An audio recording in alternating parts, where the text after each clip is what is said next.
მეგობრებო, მოდით დროის მანქანაში ჩავჯდეთ და 2 წლით უკან დავბრუნდეთ. მაშინ არც ილია თოფურია იყო ის მატადორი, რომელიც დღეს მთელ მსოფლიოს აზანზარებს და არც მოუსარევლოევი ითვლებოდა ტიტულის მთავარ პრეტენდენტად. ისინი იყვნენ 2 ახალგაზრდა მგელი, რომლებიც კბილებით იკვლევდნენ გზას ოლიმპოსკენ.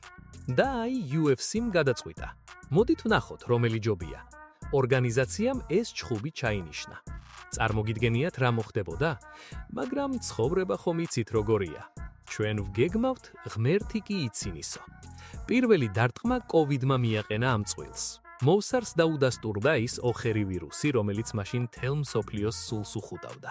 ევლოევი გამოეთიშა. ილიამ კი თავისი პირდაპირი და ცეცხლოვანი ხასიათიდან გამომდინარე, მაშინვე შეუტია. შეეშინდაო, ლაჩარიაო. მოკლედ, ნამდვილი ქართული ჟინით აუხსნა ყველას, რასაც ფიქრობდა. თუმცა არც ილიას გაუმართლა ბოლომდე. ჩარლზ ჯორდენთან უნდა ეჩხუბა, მაგრამ წონის კლებაზე პრობლემები შეექმნა. იცით ეს რამხელა სტრესია, როცა ორგანიზმი გეუბნება გეყოფა, როცა ყოველი გრამი კილოგრამად გეჩვენება. საბოლოოდ UFC 260-ზე არც ერთი არ გამოსულა. თითქოს ზღვამ გადაუარა იმ იმედებს და ორივე სხვადასხვა მიმართულებით წავიდა. აქ კი იწყება ყველაზე საინტერესო. დაფიქრებულ ხართ, როგორ განსხვავებულად განვითარდა მათი კარიერა? ილია თოფურია. კაცი გახდა ნამდვილი დამანგრეველი. ნოკაუტი ნოკაუტზე, ძალა, ქარიზმა, თავდაჯერებულობა. მან ისე გაიარა გზა, რომ ეჭვიც არავის შეპარვია. ეს ბიჭი ჩემპიონი გახდებოდა. მოუსარ ევლოევი. ეს კაცი კი სულ სხვა სტილია. ის არის როგორც მახრჭობელა. იგებს, მაგრამ ყოველთვის მსაჯების გადაწყვეტილებით. მას ეშინოდათ, პატივს სცემდნენ, მაგრამ თან მოსაწყენს ეძახდნენ, რადგან წერტილს ვერ სვამდა ჩხუბებში. ახლა კი სად ვართ?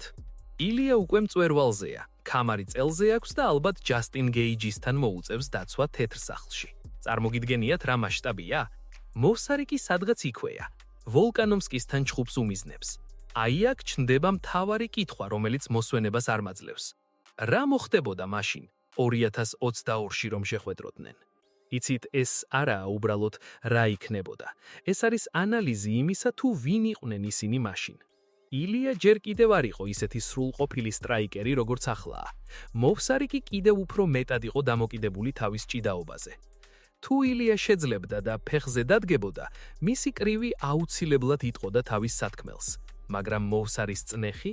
წარმოიდგინეთ 15 წუთი, 3 რაუნდი, როცა კაცი ზედგაზის, სუნთქვის საშუალებას არ გაძლევთ და ყოველ წამს მიწაზე დაგდებას ცდილობს. გაძლევდა ილია?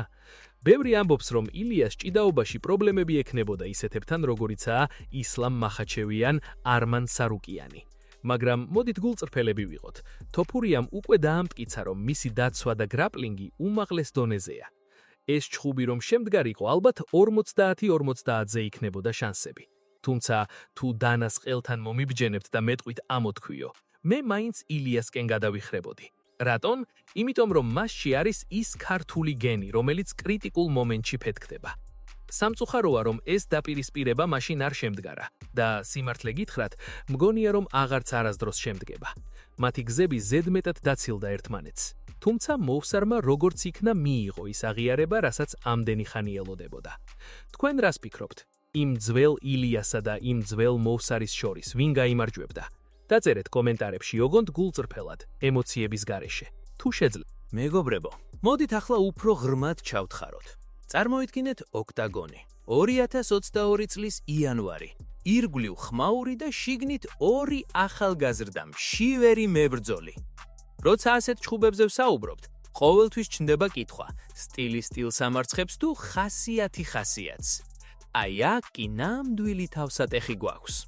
დავიწყოთ მოუსარ ევლოევის მორიდად. მოდით გულწრფელად ვთქვათ, ეს კაცი არის როგორც ჭაობი. თუ შიგნით შეგითრია, იქიდან გამოსვლა თითქმის შეუძლებელია. ის არ არის ისეთი მებრძოლი, რომელიც ერთ დარტყმაში დაგაძინებს. არა, ის ნელ-ნელა გართმევს ჰაერს, გართმევს ძალას და ბოლოს გაიძულებს დანებდე, ოღონდ არა ფიზიკურად, არამედ მენტალურად. იმ დროს მოუსარი თავის ჭიდაობაზე 100%-ით იყო დამოკიდებული. მისი გეგმა მარტივი იყო: მივარდნა, ჩავლეჩვა, მიწაზე დაგდება და იქ 15 წუთის განმავლობაში წამება. ახლა კი შევხედოთ ილია თოფურიას. ილია მაშინაც კი როცა ჯერ კიდევ გზას იკვლევდა, სხვა დონის ენერგიას აფრქვევდა.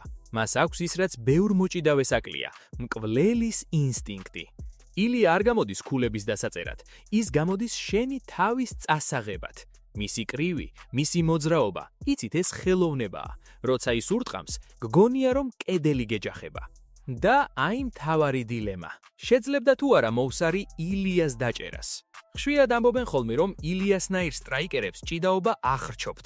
მაგრამ მოდით ნუ დაგვავიწყნება რომ თოფურია მხოლოდ მოკრივე არაა. ის გრაპლინგშიც ისეთივე სახიფათოა როგორც ფეხზე დგომისას. გახსოვთ ჩარლზ ჯორდენთან ან სხვა ბრძოლებში როგორ მუშაობდა? ის არ არის ისეთი მებრძოლი, რომელიც ზურგზე დაწოლილი ელოდება ბედისწერას. ის იბრძვის ყველა სანტიმეტრისთვის. ჩემი აზრით, მოუსარისთვის ილია იქნებოდა ყველაზე ცუდი კოშმარი. რატომ? იმიტომ რომ მოუსარს სჭირდება დისტანციის შემოკლება. ილიას კი სწორედ ეს უნდა, რომ ახლოს მოგიშვას და თავისი მოკლე უზუსტესი დარტყმებით დაგშალოს. წარმოიდგინეთ, მოუსარი მიდის თეიქდაუნზე, ილია კი ამ დროს ხვდება აპერკოტით ან მუხლით. ეს ხომ წამიერი ამბავია, ერთი შეცდომა და მორჩა, შუქი ქრება. ბევრი ექსპერტი ამბობს, რომ თუ ჩხუბი 5 რაუნდიანი იქნებოდა, მოუსარს მეტი შანსი ექნებოდა თავისი გამძლეობის ხარჯზე, მაგრამ 2022-ში ეს უნდა იყოს 3 რაუნდიანი დაპირისპირება. 15 წუთი. ეს ის დროა, როცა ილია სრულად ახერხებს თავისი აფეთქებების რეალიზებას. და აი კიდევ ერთი საინტერესო მომენტი. ფსიქოლოგია. ილია მაშინაც ისეთივე თავდაჯერებული იყო, როგორც ახლა. ის არავის უშინდება. მოუსარი კი უფრო მშვიდი, ცივი გონებით მოქმედებს. როცა ასეთი ორი პოლუსი ხვდება ერთმანეთს, იქ ნაპერკელები კი არა, ნამდვილი ხანძარი ჩნდება. იცით რა მკვირვა? რატომ გონიათ ზოგს რომ მოუსარი ილიას გადათელავდა? ნუ თუ მგონიათ რომ ქართული ხასიათი ასეთ ადვილად ტყება? მე მგონია რომ ილია იმ მომენტშიც კი მზად იყო ასეთი გამოწვევისთვის. ის არ არის მხოლოდ სპორტსმენი, ის მებრძოლია, რომელიც ყოველწამს მზადაა ომისთვის. საბოლოო ჯამში ეს იქნებოდა დაპირისპირება ორ სრულიად სხვადასხვა სამყაროს შორის. ერთი მხრივ დაღესტანური სკოლის მეთოდური დამხანისები ჭიდაობა, მეორე მხრივ კი ევროპული კრივისა და ქართული ჟინის ნაზავი. მეგობრებო, მოდით ახლა პირდაპირ ვთქვათ. ეგ 2022 წლის იანვარი იყო მომენტი, როცა UFC-ს ისტორია შეიძლებოდა სულ სხვა კალაპოტით წასულიყო. წარმოიდგინეთ, ერთი წამით დახუჭეთ თვალები და დაინახეთ. ილია ოქტაგონის ცენტრში, მოუსარი კი თავისი დაჟინებული მზერით მის წინ. ეს არ იქნებოდა უბრალოდ ჩხუბი, ეს იქნებოდა პასუხი კითხვაზე, რომელიც დლესაც ბევრს აწვალებს. ვისი სტილია უფრო ქმედითი? იცით რა არის ყველაზე დიდი ირონია? ის რომ დღეს ილია თოფურია არის მსოფლიო ჩემპიონი, კაცი რომელმაც ლეგენდარული ვოლკანოვსკი დაანარცხა და ახლა თავად კარნახობს წესებს ყველას. მოუსარი კი ისევ იქაა, ისევ იმ მოსაწყენი მებრძოლის იარლიღით, რომელიც თითქოს ყველას უგებს, მაგრამ გულებს ვერ იგებს. აი ესაა განსხვავება. ილია მიცის როგორ გახდეს ვარსკვლავი, როგორ აიძულოს ხალხი რომ მასზე ისაუბრონ. მოუსარი კი უბრალოდ მუშაა, რომელიც თავის საქმეს აკეთებს, მაგრამ შოუს გარეშე. თუ მაშინ იმ 2022-ში ილიას მოეგო, ის ალბათ კიდევ უფრო სწრაფად ავიდოდა მწვერვალზე. ხოლო თუ მოუსარი გაიმარჯვებდა თავისი ჭიდაობით, მაშინ დღეს ილიას გზა ბევრად უფრო გრძელი და რთული იქნებოდა. მაგრამ ხედავთ, ბედისწერამ ორივე დაინდო. ორივეს მისცა შანსი, რომ თავისი გზით წასულიყვნენ და ისე გაზრდილიყვნენ, რომ დღეს მათი შეხვედრა უკვე სუპერ ბრძოლად ითვლებოდეს. მოდით რეალობას ჩავხედოთ თვალებში. წონა. ილიასთვის წონის კლება მაშინ დიდი პრობლემა იყო. გახსოვთ, 66 კილოგრამში, 145 ფუნტი, ჩაჯდომა როგორ უჭირდა? მოუსარი კი ამ მხრივ უფრო სტაბილური ჩანდა. დისტანცია. 3 რაუნდი ილიასთვის იდეალურია. ის არ იღლება ისე სწრაფად, როცა იცის, რომ მხოლოდ 15 წუთი აქვს საქმის მოსაგვარებლად. მენტალიტეტი. აი აქ კი ილია ყველას ჯობნის. მას აქვს ის ქართული ჟინი, რომელიც საშუალებას არ აძლევს, რომ ვინმეს ქვეშ მოექცეს და იქ გაჩერდეს. სიმართლე გითხრათ, გული მწყდება, რომ ეს ჩხუბი არ შედგა. არა იმიტომ, რომ ვინმეს წაგება მინდოდა, არამედ იმიტომ, რომ ეს იქნებოდა ნამდვილი ტესტი ორივესთვის. ახლა კი ჩვენ მხოლოდ ვარაუდებით ვცხოვრობთ. ზოგი ამბობს, რომ მოუსარი მას მიწასთან გაასწორებდა.